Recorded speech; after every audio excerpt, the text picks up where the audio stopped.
네, 오늘의 명사는 RS 부동산 자산관리 차현신 전문위원입니다. 저희에게는 익숙하신 분인데요. 알고 보니 외국인 임대 시장에서도 활동을 많이 하고 계셨던 것 같아요. 오늘은 어떤 강의 준비하셨는지 궁금합니다. 좀 들려주실까요? 네, 시청자 여러분 안녕하세요. 자, 오늘 또 이렇게 안방 강연회에서 여러분들을 또 이렇게 뵙게 되니까 느낌이 상당히 새로운데요.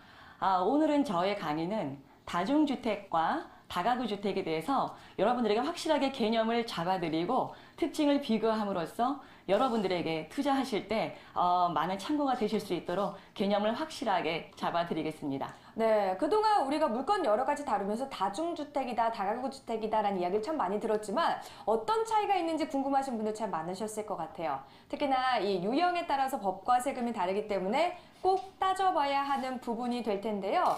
막상 따지러 가면 헷갈리잖아요. 그래서 이 강의, 부동산 투자에 있어서 기본을 중시하는 분들에게는 인기가 높았다고 합니다. 저희 안방 강연에서 좀 살짝 들려주시죠. 네. 제가 이제 세미나를 많이 하다 보니까, 요즘 분들이 아무래도 초저금리 시대가 계속 장기화되면서 많은 분들이 수익형 부동산에 대해서 관심들이 많이 있어 합니다. 근데 여러분들도 알다시피 수익형 부동산의 종류가 상당히 여러 가지가 많은데, 그 중에서도 다중주택과 다가구 주택에 대해서 많은 이제 관심들을 갖고 있어 합니다. 자, 그러면은 다중주택과 다가구 주택이 왜 이제 관심이 있느냐? 바로 넓은 토지를 갖고 있기 때문에 인기가 있는 것입니다. 나만의 토지에다가 나만의 건물을 소유해서 거기서 이제 편하게 거주를 하면서 따박따박 어떤 매월 생활비 쪽으로 어떤 월세가 나오는 이런 거를 많은 분들이 로망으로 꿈꾸시는데요. 바로 그러한 어떤 수익형 꼬마 빌딩으로서 요즘 다중주택과 다가구 통건물이 많이 인기가 있어요. 그런데 정확히 두 개의 어떤 그런 구분이 좀 명확치가 않아서 오늘 이 자리에서 그거를 좀 확실하게 개념을 잡아드리도록 하겠습니다.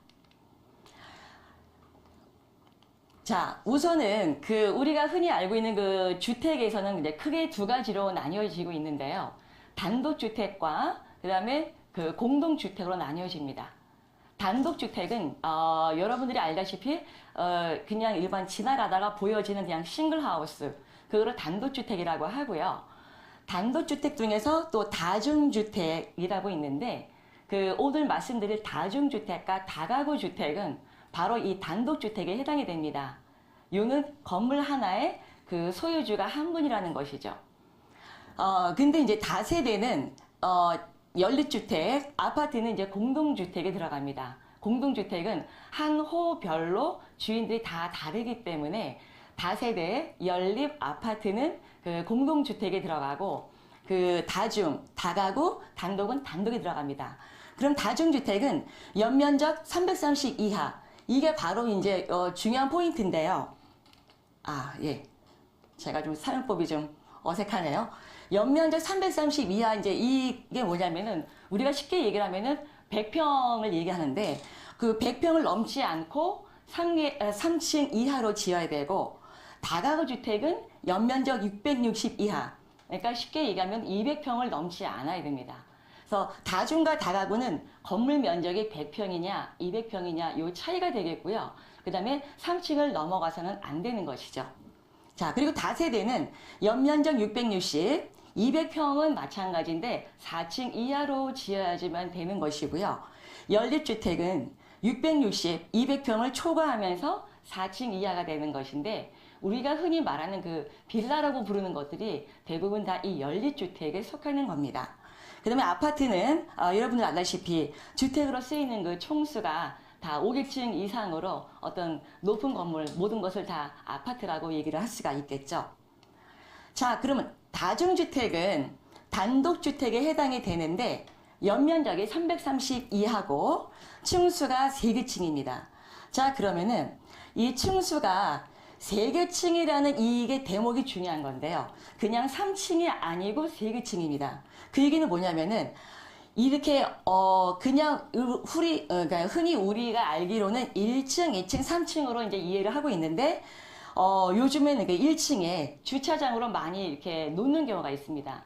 그렇게 되면은 1층을 제외한 2, 3, 4, 4층까지 지을 수 있다라는 특징이 있습니다.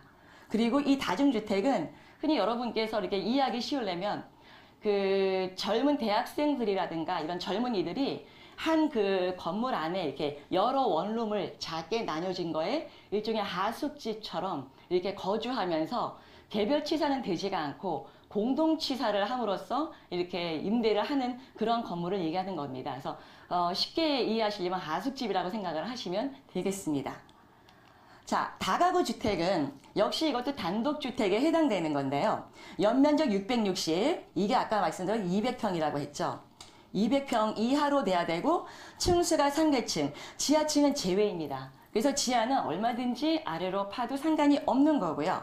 19가구 이하로 지을 수가 있는데 이것도 마찬가지로 1층, 2층, 2층에 근생이 나가고 1층에 주차장으로 만드셔도 상관이 없습니다. 그래서 1층에 주차장, 2층에는 근생, 그 다음에 3, 4, 5. 그래서 쉽게 얘기하면은 층수가 3계층이라는 거는 이 주택으로 쓰이는 계층의 수가 3계층이면은 상관이 없다라는 얘기죠. 결국 그래서 5층까지도 가능합니다. 그래서 이 전체 건물의 주인이 한 분인 거를 다가구라고 하는 거고요.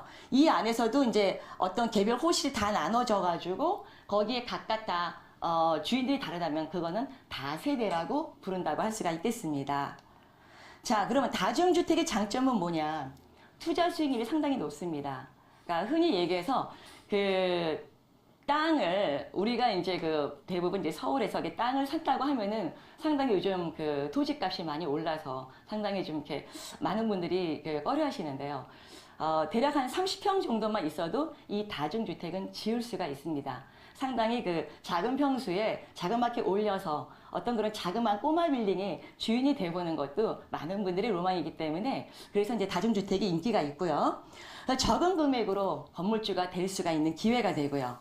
또 이 매매 차익과 임대 수익을 충분히 낼 수가 있습니다. 자, 임대를 많이 맞춰놓고 보통 이런 것들은 역세권에 있기 때문에 어떤 소형 원룸으로 많이 이루어지다 보니까 젊은 층들이 많이 임대를 얻으려고 하고 있습니다.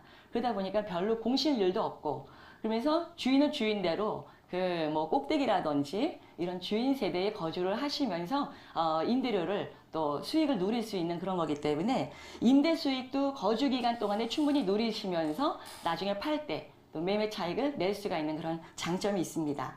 자, 1세대 1주택 양도세 혜택이 있는데요. 아까 말한 대로 이거는 한 단독이기 때문에 양도세의 어떤 절세 효과가 비과세 효과가 있습니다.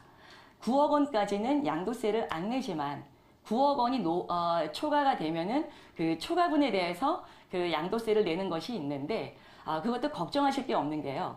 한 10년 정도 운영을 하시다 보면은 장기 보유 특별 공제라는 것이 있습니다. 그러면 10년 정도 운영을 하시면서 장기 보유를 하시다 보면은 거의 80% 가까이 공제가 되기 때문에 그 9억에서 초과된 부분에 대해서 또 80% 정도의 또 공제가 된다면 거의 뭐 완벽한 절세 효과를 누리실 수가 있기 때문에 그런 면에서도 어떤 절세 효과가 있다라고 말씀을 드리겠고요. 주차장의 장점이라는 건 뭐냐면은 보통 다가구 같은 경우에는 보통 요즘 좀 강화가 돼가지고 주차장법이 한 세대에 한 대를 대야지만 되는 어떤 이런 그런 법칙이 있습니다. 요새 와서는. 그러나 이 다중주택은 그냥 주차장에 한 대나 두 대 정도만 세울 수 있으면 그냥 건물을 올리실 수가 있습니다. 그래서 그런 면에서 상당히 좀 이로운 면이 많기 때문에 주차장에 대한 장점 또한 있다라고 말씀을 드릴 수가 있겠습니다. 자, 다가구 역시 한 건물의 주인이 하나이고 여러 룸으로 나뉘어져 있고 임대를 동시에 하면서 거주가 가능한 건물이라고 할 수가 있겠습니다. 처음에는 보통 다가구 건물은 아까 200평이라고 했잖아요. 그러다 보니까 다중주택보다는 좀 초기에 투자 금액이 좀 다소 부담스러울 만큼 많이 있을 수가 있는데 그러다 보니까 대부분 모든 룸들을 거의 전세로 맞춰놓고 실투자 금액을 저렴하게 잡아서 그때 이제 투자로 하시는 분들이 많습니다. 그렇게 운영하시다가 이제 하나씩 전세가 만기가 되면서 하나씩 월세로 돌리다 보면은 점점 수익도 늘어나고 계속 임대 수익률 올라가다 보니까 시가 상승과 동시에 많은 매매 차익도 누릴 수 있는 그런 장점이 있습니다. 1가구 1주택 역시 이것도 한 건물의 소유자가 한 명이기 때문에 같은 아까 절세 효과가 있다라고 말씀을 드리겠습니다. 자, 그럼 다가구 주택과 다중주택 투자 전략을 한번 제가 말씀드리겠는데 사실은 이 다중과 다가구의 투자 전략이 조금 면밀히 구분을 해야 됩니다. 분명히 이런 토지라던가 건물 같은 거에 대해서 분명히 크기가 있고 하기 때문에 좀 사실은 면밀히 엄연히 말해서 좀 부분 분석을 해야 되는데 이제 여기는 이제 시간이 한계가 있다 보니까 보통 이제 같이 다중과 다가구에 대한 투자 전략을 한 번에 이제 말씀을 드리도록 하겠습니다. 자, 다중과 다가구 주택의 투자 전략. 이거는 이제 임대 수요가 풍부한 곳에 투자 전략을 해야 되겠죠. 그 다음에 개발 호재가 있는 지역. 당연히 개발 호재가 있어야 되겠죠. 매매 차익을 있으려면은 개발 호재가 있는 지역에 땅을 면밀히 보고 이제 투자를 하셔야 되겠습니다. 그 다음에 지하철 역세권. 당연히 이런 다중이다 다가구는 보통 이제 젊은 층이나 대학생 또 젊은 직장인, 사회 초년생들이 많기 때문에 대부분 자가 운전보다는 지하철을 많이 이용합니다. 그래서 지하철 역세권이 가까운 쪽으로 투자 전략을 하셔야겠고 또 그게 아니라면은 버스 정류장이 얼마나 가까운지 이런 것들도 좀 살펴보시면서 투자 전략을 가져야 될 부분이고요. 그 다음에 이제 신축 시에 좋은 대지여야 된다. 보통 이제 이런 다중이다 다가구는 옛날에 이 다가구 건물은 원래는 이제 1998년도에 상당히 많이 지어진 시기가 있었습니다. 이제 그러다 보니까 요즘에 와서 다가구 건물은 좀 많이 노후화됐는데요. 새로 이제 신축을 해야 되는 부분이기 때문에 어떤 건물을 짓기 위한 어떤 좋은 대지의 모양을 해야겠고요. 위법 사항이 당연히 없어야겠죠. 그다음에 건물 상태를 꼼꼼히 따져서 내부 상태를 꼼꼼히 살펴본다면 다중과 다가구에 대해서 여러분께서 투자를 하시는데 좀 많은 어떤 그런 실패율을 줄일 수 있지 않을까 생각합니다.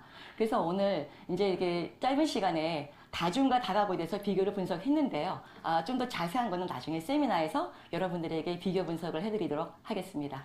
네, 시간 관계상 더 못해드린 이야기가 듣고 싶거나 강의와 관련해서 궁금한 내용 있으신 분들은 02-2000-4890으로 전화 주시면 됩니다.